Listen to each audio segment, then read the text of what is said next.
And now, finally,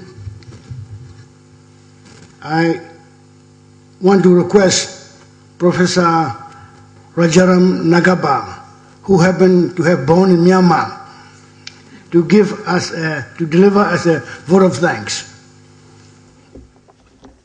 Excellency, honored participants from, distinguished participants from Myanmar. I think there's a lady from Thailand also.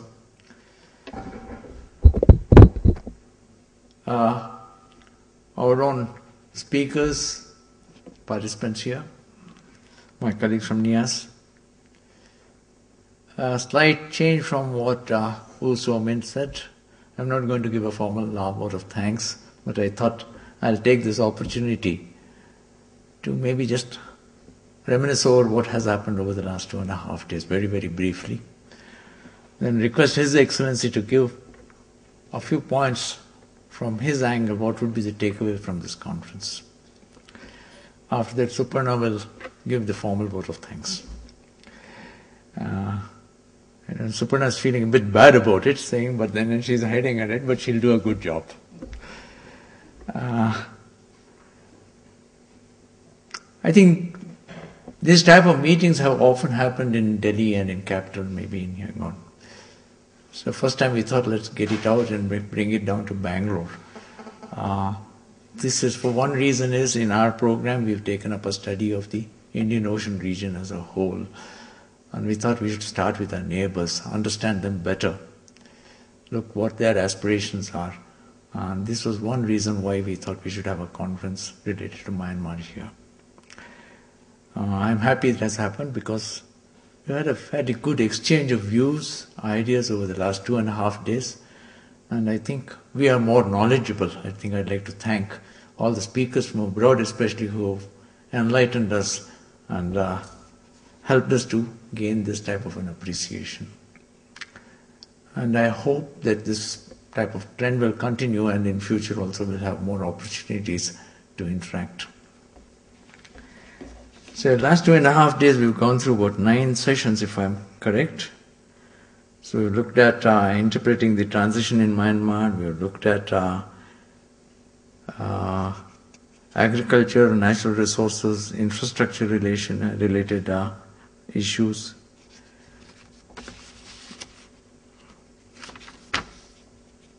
The dynamics of the major power relations in Myanmar. We have looked at the Chinese strategy and role in Myanmar. We have looked at India and Myanmar engagement. A northeast perspective we have looked at. And this morning we had a very, very fruitful session on the trade and business opportunities. It will be, I think, superfluous opinion. Perhaps I will not make a good job of it if I try to summarize the rich inputs that we have received over the last 2.5 days.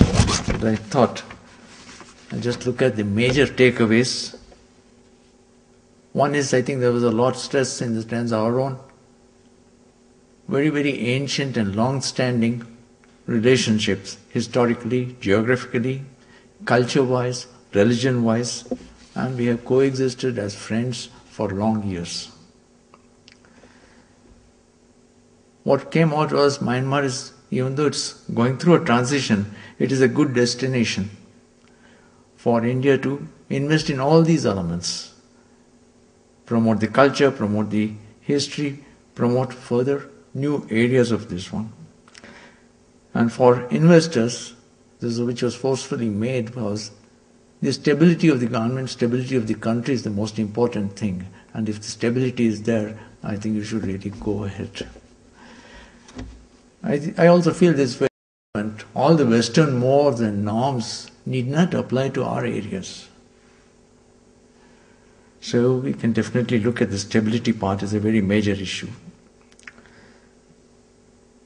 Myanmar, I think, on its part is also opening up and is very actively engaged in regional energy cooperation. It has a lot of ongoing activities which has been promoting meetings with the ASEAN, it's a member of the BIMSTEC, GMS, SAARC, BCIM, so all these multilateral fora give enough opportunities for interaction. Insurgent groups, I think we've made a mention in India in terms of this one.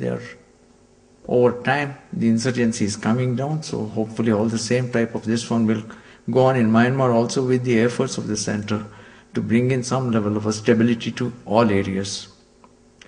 So the peace process and negotiation with the insurgent groups is an ongoing process. This is what we understand. There will be ups and downs, issues of resource sharing, drugs, arms running. They complicate the situation, but then enough discussion is going on how to contain them and how to manage the issues better.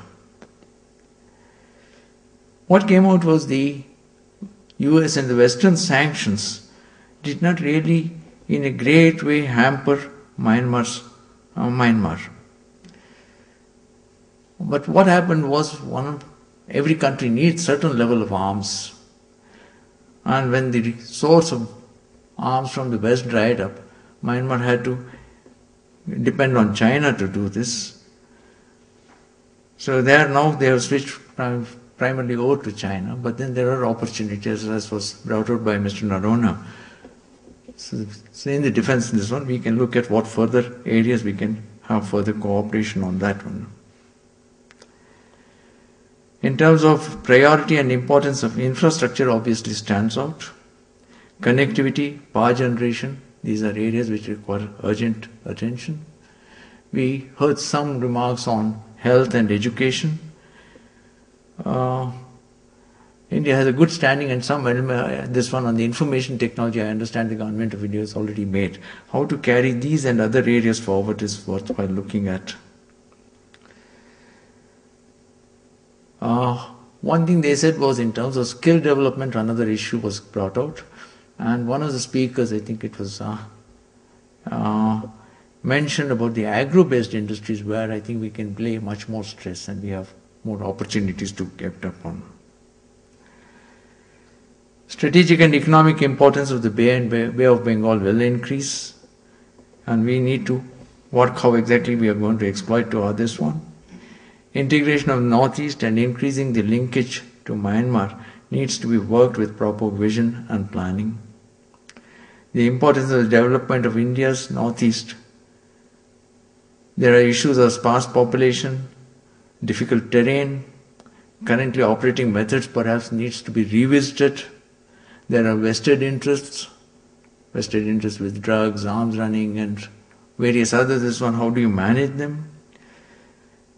So these have to be appropriately addressed, and people with specific knowledge of the region need to be brought in to address these regional parameters, and they should perhaps be given pivotal roles to address this. I think this is a very forceful point made yesterday. People sitting in capitals far removed from the region, if they make statements or make policies, perhaps they are not this one. They really need to take the expert advice available from the local population, what is best for them, and incorporate that. So these are some of the major things. This one I thought, if there are one or two other major issues, maybe from the participants, if I missed out some, we can perhaps take 2 minutes off for that. Before I request His Excellency to speak, I just wanted to say two other things. I personally missed Mail a lot. He has put in so much effort for bringing this conference together, corresponding with the various speakers, making this happen, drawing up the programs. I have missed him very much. I'm sure he is also feeling bad that he missed the important part of it, but then we will brief him about this. I also hope all of you had a comfortable stay in our campus, and you've been well looked after.